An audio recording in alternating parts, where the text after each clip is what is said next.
Paz do Senhor, queridos, tudo bem com vocês?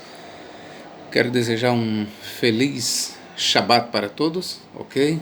Nesta ótima tarde, vamos gravar aqui mais um vídeo. Nesta oportunidade, nós vamos fazer uma homilia do capítulo 53 de Isaías. E nós vamos aqui falar sobre o servo sofredor, ou o servo de Yahvé. E vamos aqui analisar o capítulo 53 de Isaías sob uma ótica judaica e sob uma ótica cristã. E vamos ver quem é o servo aqui do capítulo 53. Quem seria este servo ultrajado? Quem será o servo descrito aqui por Isaías no capítulo 53? Será que este servo é a nação de Israel? Ou será que este servo é Jesus Cristo, segundo diz a teologia cristã? Eu convido-vos para nós lermos algumas passagens do livro de Isaías. Eu vou começar aqui com vocês, eu vou tomar a posição de um judeu. Eu vou aqui me passar por um judeu para que fique melhor entendido e vou lhes apresentar os argumentos judaicos. Por que os judeus acreditam que o servo do capítulo 53 é a nação de Israel e não o Senhor Jesus Cristo? Vamos lá. Os judeus eles começam com esta observação aqui. Eles dizem que a palavra servo, ou servo de Yahvé, o meu servo, no livro de Isaías, ela sempre diz respeito à nação de Israel. Por exemplo, eles vão convidar você, eu convido você para ler em Isaías 41, 8. Isaías 41, 8, vamos ver quem é o servo. Porém tu, ó Israel, servo meu, tu, Jacó, a quem elegi descendência de Abraão, meu ungido. Então aqui o servo é a nação de Israel. Versículo 9. Tu a quem tomei desde os fins da terra e te chamei dentre os meus mais excelentes e te disse, tu és meu servo. A ti escolhi e nunca te rejeitei. Nós vamos para Isaías 42, 1. Eis aqui o meu servo, a quem sustenho, o meu eleito, em quem se compraz a minha alma. Pus o meu espírito sobre ele. Ele trará a justiça aos gentios. O servo aqui é a nação de Israel. Inclusive, a Septuaginta, ela diz assim, eis aqui Jacó, o meu servo, Israel, o meu eleito. A Septuaginta deixa mais claro aqui que este servo trata-se da nação de Israel. Ainda nós temos em 43, 10. Olha o que diz. Vós sois as minhas testemunhas, diz o Senhor. E meu servo, a quem escolhi. Então o servo aqui é a nação de Israel. 44, versículo 1 e 2. Agora, pois, ouve, ó Jacó, servo meu, e tu, ó Israel, a quem escolhi. Versículo 2. Assim diz o Senhor que te criou e te formou desde o ventre, e que te ajudará. Não temas, ó Jacó, servo meu, e tu, Jesurum, a quem escolhi. Aqui, servo é claramente a nação de Israel. Versículo 21 e 26 do mesmo capítulo. Lembra-te destas coisas, ó Jacó, Israel, porquanto és meu servo. Aí nós vamos para o versículo 26. Que confirmou a palavra do seu servo, que confirma a palavra do seu servo e cumpre o conselho dos meus mensageiros. Mais uma vez, servo aqui é quem? A nação de Israel. Agora vamos ler 45, 4. Por amor do meu servo Jacó. Então o servo aqui é a nação de Israel, é Jacó, é o povo judeu. 48, 20. Vamos lá. Saí da Babilônia, fugi de entre os caldeus, e anunciai com voz de júbilo. Fazei ouvir isso, e levai-o até o fim da terra. Dizei, o Senhor remiu a seu servo Jacó. Então o servo aqui é a nação de Israel. 49, 3. E me disse: Tu és meu servo, és Israel, aquele por quem hei de ser glorificado. Versículo 5. E agora diz o Senhor, que me formou desde o ventre, para ser seu servo, para que torne a trazer Jacó, porém Israel não se deixará ajuntar. Contudo, aos olhos do Senhor serei glorificado, e o meu Deus será minha força. Então você vê mais uma vez aqui Israel sendo tratado como servo de Yahvé. 49, 3, 5, aí versículo 6. Disse mais: pouco é que sejas meu servo.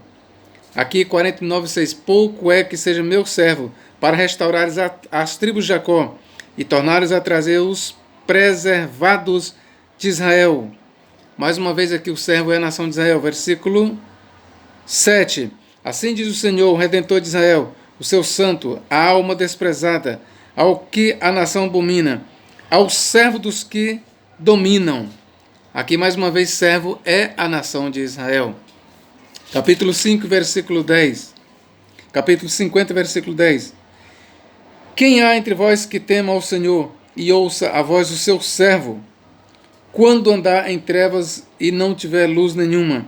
Confie no nome do Senhor e firme-se sobre o seu Deus. Até aqui você vê que a palavra servo, ela se aplica à nação de Israel.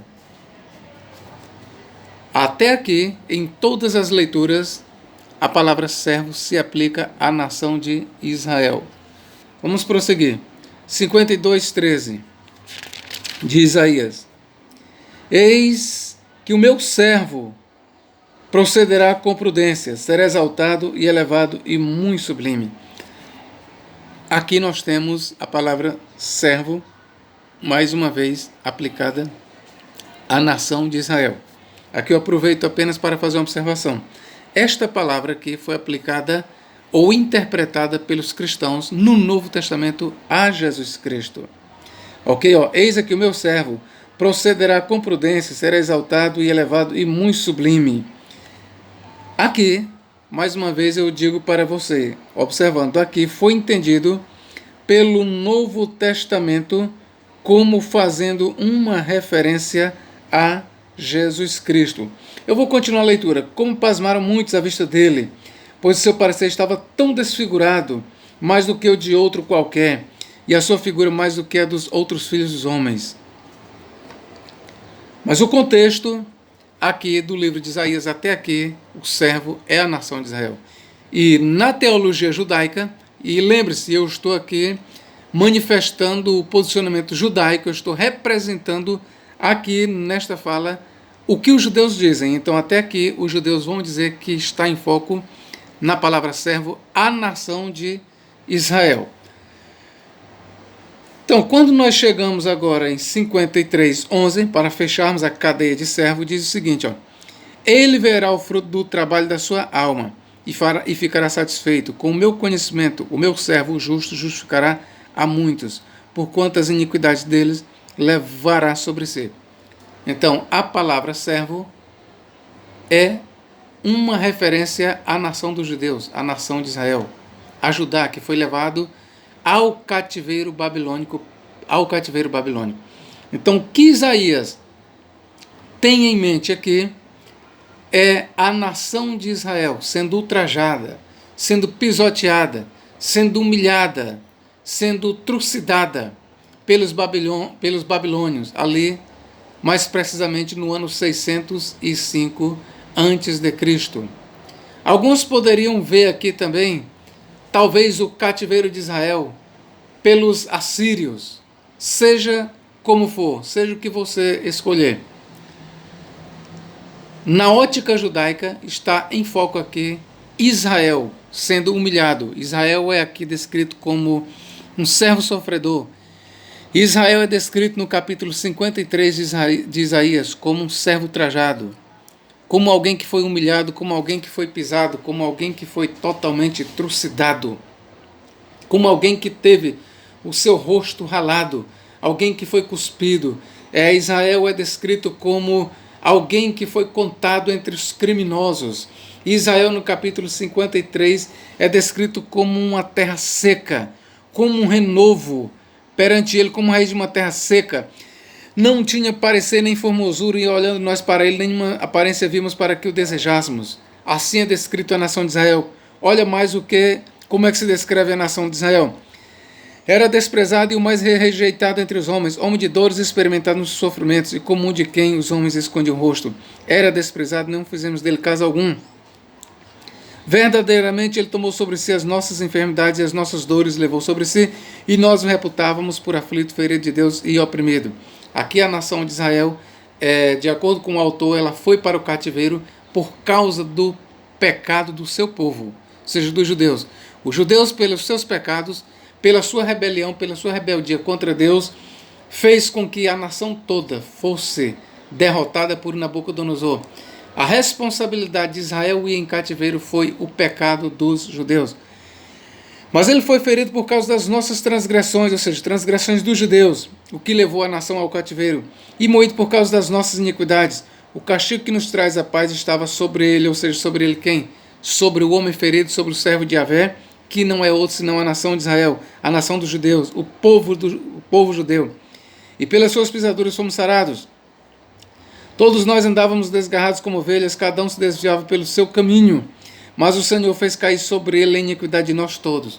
Mais uma vez, o que o autor está dizendo é que a nação sofreu o cativeiro por causa das transgressões dos judeus. Foi por causa da infidelidade de Israel, foi por causa da infidelidade da nação que Israel, o povo judeu, foi para o cativeiro. A nação que foi escolhida por Deus, a nação que era a menina dos olhos de Deus, o servo de Yahvé, a nação, foi para o cativeiro por causa da transgressão do seu povo. Ele foi oprimido e afligido, mas não abriu a sua boca. Como um cordeiro foi levado ao matador. Israel é considerado como um cordeiro, e como a ovelha muda perante seus tosqueadores, assim não abriu a sua boca. Tudo que você lê aqui no capítulo 53 de Isaías, querido, faz uma alusão ao sofrimento da nação de Israel. Tudo que você lê no capítulo 53 de Isaías é uma referência à nação de Israel. Eu quero ler aqui só para você uma coisa aqui. Jeremias, Lamentações de Jeremias. Vamos ver como é que Israel é descrito. Veja mais uma vez Israel sendo descrito como um homem oprimido. Capítulo 3 de Lamentações. Eu sou aquele homem que viu a aflição pela vara do seu furor. Ele me guiou e me fez andar em trevas e não na luz. Deveras fez virar e revirar a sua mão contra mim o dia todo. Fez envelhecer a minha carne e a minha pele. Quebrou os meus ossos. Edificou contra mim e me cercou de fel e trabalho. Assentou-me em lugares tenebrosos, como os que estavam mortos há muito. Cercou-me de uma sebe e não posso sair. Agravou os meus grilhões. Ainda quando clamo e grito, ele exclui a minha oração. O que Jeremias está descrevendo aqui, é claro que Jeremias ele sofreu, a gente sabe que ele sofreu, mas numa outra ótica, o que Jeremias está retratando, ainda que tenha em mente o seu sofrimento, mas o que ele está retratando aqui é o sofrimento da nação de Israel no cativeiro babilônico. É a mesma coisa que Isaías está descrevendo. Por exemplo, Isaías capítulo 52, versículos 13, diz o seguinte: Eis aqui o meu servo procederá com prudência, será exaltado e elevado muito sublime. Como pasmaram muitos à vista dele, pois o seu parecer estava tão desfigurado, mais do que o de outro qualquer, e a sua figura mais do que a dos outros filhos dos homens. Assim borrifará muitas nações, e os reis fecharão a sua boca por causa dele, porque aquilo que não lhes foi anunciado verão, e aquilo que eles não ouviram entenderão. Então, para o judaísmo, todo esse retrato aqui de um servo sofredor, de um servo maltratado, faz referência à nação de Israel, queridos. Então, esta é a compreensão do judaísmo sobre tudo o que nós lemos. E agora, o que dizer da visão cristã? Como um cristão ele vai responder essa questão? O cristão ele vai concordar que a maioria das palavras servo que nós lemos faz referência realmente à nação de Israel. Mas há alguns textos, aqui vai a resposta cristã. O cristão vai dizer o seguinte: o servo de Yahvé, por exemplo, Isaías 42:1. Eis aqui meu servo, a quem sustenho, o meu eleito, em quem se compraz a minha alma.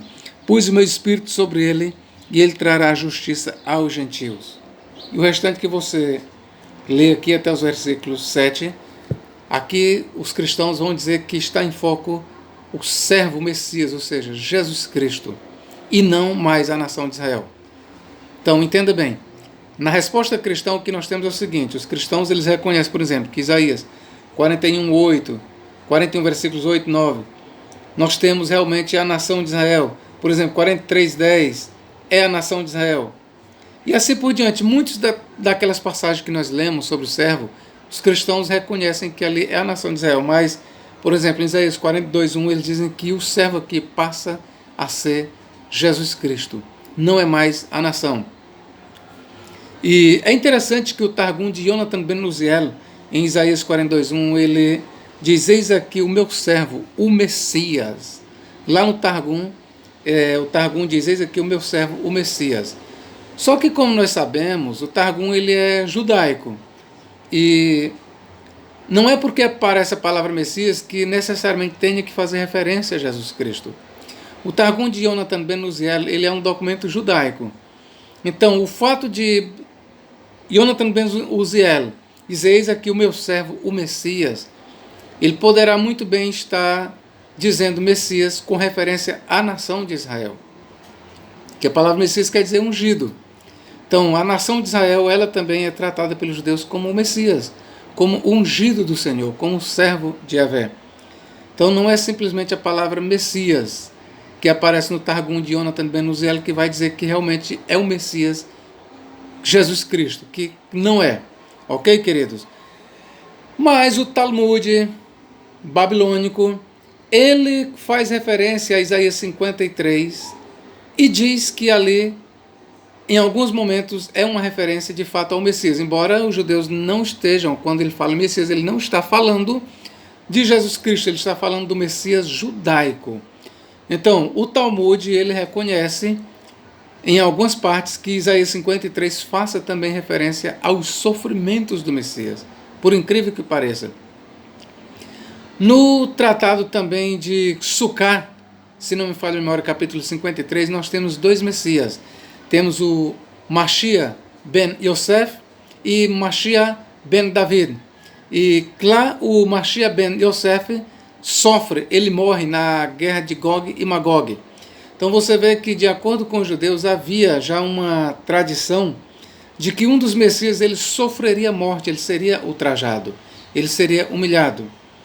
Porém, nós temos que observar que mesmo os judeus, concebendo a ideia de um Messias sofredor, porque para eles não existe apenas um Mashiach, mas eles jamais vão dizer que esse Mashiach sofredor é Jesus Cristo. Estou trazendo essa informação para que melhore o vosso entendimento. Mas continuando, o cristianismo vai dizer que esse servo aqui, Isaías 42:1, é Jesus Cristo. Consequentemente, o servo que é descrito aí, por exemplo, em Isaías 52:13 a 15, é também Jesus Cristo. E o famoso capítulo 53 de Isaías, ele é visto pelo cristianismo como sendo Messias. O próprio Novo Testamento traz essa interpretação de que o capítulo 53 ele teve o seu cumprimento na pessoa de Jesus Cristo. Esta é a posição do cristão, queridos. E nós poderíamos ainda apresentar uma outra posição cristã. Há ainda uma terceira posição cristã que eles reconhecem em todas as referências a servo, que nós lemos, todas as referências que falam do servo Jeová, servo sofredor, todas. Por exemplo, em Isaías 41:8, 9, 42:1, 43:10, 44:1, 2, 21:26, 45:4, 48:20, 49:3, 5, 6, 7, 50:10, 52:13, 53:11, em todas essas passagens está em foco o servo de Yahvé. E assim como os judeus dizem que todas essas passagens fazem referência à nação dos judeus, há também aqueles cristãos que eles dizem que todas essas referências todas essas alusões ao servo apontam para Jesus Cristo. Ok? Há aqueles cristãos bem extremistas que eles dizem que todas essas referências fazem alusão a Jesus Cristo. Entre os pais da igreja nós encontramos Orígenes, por exemplo, ele aplicando Isaías 42:1 e outras dessas muitas passagens que a gente vê que é claramente uma alusão a Israel, mas ele entendia que Israel ali era um nome dado para o Messias, para Jesus Cristo. Mas ainda aqueles outros cristãos que dizem o seguinte, que nós temos uma dupla referência. Primeiramente, nós temos uma referência à nação de Israel, como sendo o servo, em todas as passagens, inclusive em Isaías 53. Grave bem, existe essa posição cristã. Há aqueles cristãos que reconhecem em todas as passagens uma referência primária à nação de Israel, mas de um outro lado, ou seja, como uma aplicação secundária, eles dizem que está em foco, em última análise, Jesus Cristo. Repito, há aqueles cristãos que dizem que todas as referências ao servo, primeiramente à nação de Israel, mas em última instância, o último cumprimento, o cumprimento maior, se dá em Jesus Cristo. Então esses intérpretes, esses cristãos, eles não ignoram a aplicação, por assim dizer, histórica da nação. Eles não ignoram que essas passagens façam alusão à nação de Israel. Porém, eles acrescentam que, assim como boa parte das profecias tem um duplo cumprimento, um duplo aspecto, em Isaías 50, aliás, todas as passagens que falam de servo no livro de Isaías também tem uma dupla aplicação. Aplicação para a nação de Israel, vamos dizer, historicamente a nação de Israel, e profeticamente é Jesus Cristo. Essa é a resposta que os cristãos dão para os judeus. E eu tenho que lhe dizer uma coisa. Esse é o tratamento que o Novo Testamento dá. Se você perguntar, professor, como é que o Novo Testamento interpreta estas passagens do servo no capítulo 53 de Isaías? Eu quero ser muito franco para você. O Novo Testamento interpreta como sendo Jesus Cristo. Para o Novo Testamento, para os autores do Novo Testamento, quando eles olham para o servo nos capítulos ali que eu li de Isaías, eles veem a pessoa de Jesus Cristo. Professor, mas será que eles não sabiam que era a nação de Israel? Volto a te dizer. Os cristãos do Novo Testamento, por via de regra, eles viam uma dupla referência. Eles sabiam qual era a interpretação histórica daquilo ali. Eles sabiam. Eles sabiam qual era a interpretação primária. Eles sabiam que, do ponto de vista judaico, ali está em foco a nação de Israel. Mas aqui, na mente deles, dos cristãos que escreveram o Novo Testamento, o verdadeiro cumprimento do servo ali nas páginas do livro de Isaías, o verdadeiro e último cumprimento maior, o verdadeiro, se encontra na pessoa de Jesus Cristo. Eles poderiam, como com certeza eles não ignoravam, que era a nação de Israel o primeiro cumprimento, mas o último aponta para Jesus Cristo. Então, essa é a visão cristã do Novo Testamento, querido. Mas eu fiz esse vídeo para que você entenda como é que a passagem é manuseada pelos judeus. Como é que os judeus veem o servo para os judeus? O servo é apenas a nação de Israel e não tem nada a ver com Jesus Cristo. Para alguns cristãos, ora o servo é apenas a nação de Israel, ora o servo é Jesus Cristo. Para outro grupo de cristãos, o servo é sempre a nação de Israel e também Jesus Cristo. Onde você lê a palavra servo, está fazendo referência à nação de Israel, mas também a Jesus Cristo. É assim que o Novo Testamento entende as coisas. Ok, queridos? Eu vou te dar só um exemplo. João ali no Apocalipse, ele viu uma besta de 7 cabeças. As 7 cabeças daquela besta ali, ela tem uma dupla referência, um duplo significado. As 7 cabeças são 7 reis, né? Aqui nós temos o aspecto político. 7 reis são 7 Césares de Roma. Veja aí o aspecto político na simbologia das 7 cabeças da besta. Mas as mesmas cabeças, as mesmas 7 cabeças, que têm um significado político que aponta para os 7 Césares de Roma, as mesmas cabeças, elas têm um outro significado, aponta para os 7 montes, para as 7 colinas sobre as quais Roma está edificada. Então você vê aí uma profecia com dois aspectos, um simbolismo com um duplo significado. Então, isso é fato no Novo Testamento. O Novo Testamento ele usa muito desse artifício do duplo simbolismo. O Novo Testamento ele usa muito, ele sabe que existe uma aplicação primária, mas ele dá ênfase à aplicação secundária, que no caso em foco, o servo de Yahvé é a nação de Israel, mas a ênfase do Novo Testamento, quando olha para o servo de Yahvé, ali em Isaías 53, a ênfase é em Jesus Cristo e não na nação de Israel. Ok, queridos? Deu para entender? Que Deus em Cristo nos abençoe e nos guarde para todos sempre. Amém.